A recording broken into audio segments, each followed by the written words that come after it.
Okay, so someone asked me, may native house daw ba sa museum? Opo, meron po. Pero wala po siya sa loob ng museum. Andito po siya sa labas.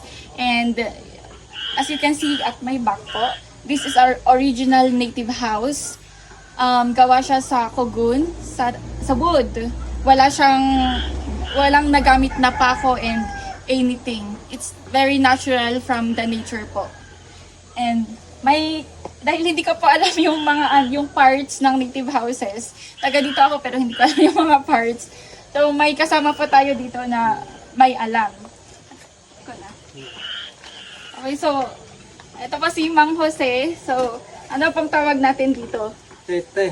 So ang tawag po dito is Tete in Ifugao word. Ito po. Yakte unob. Onob, which means cover or door po siya ng native house.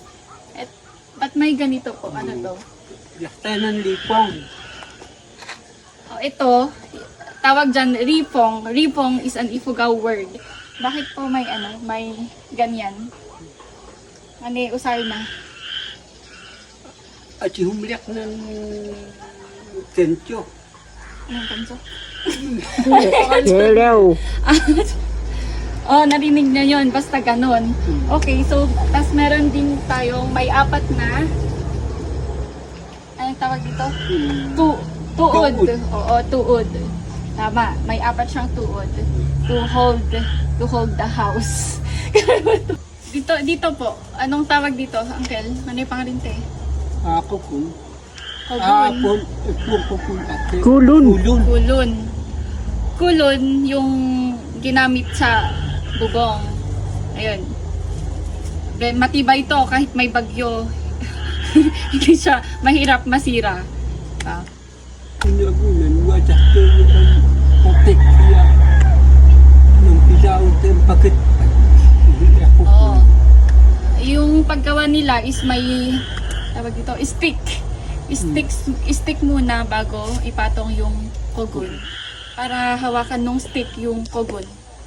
Diba? Ganun. Oo. Tapos sa loob ng native house, yung makikita natin dyan, pero hindi na tayo papasok kasi madilim, hindi din kita. May, tawag doon? Punak po yan. Pun-up po yan kung saan magluluto. Tapos, Siyang nga po na patuong. patuong yung lagayan ng mga firewoods. Pake. Oo. Pati. Ay, pake. Lagayan ng mga ng mga palays.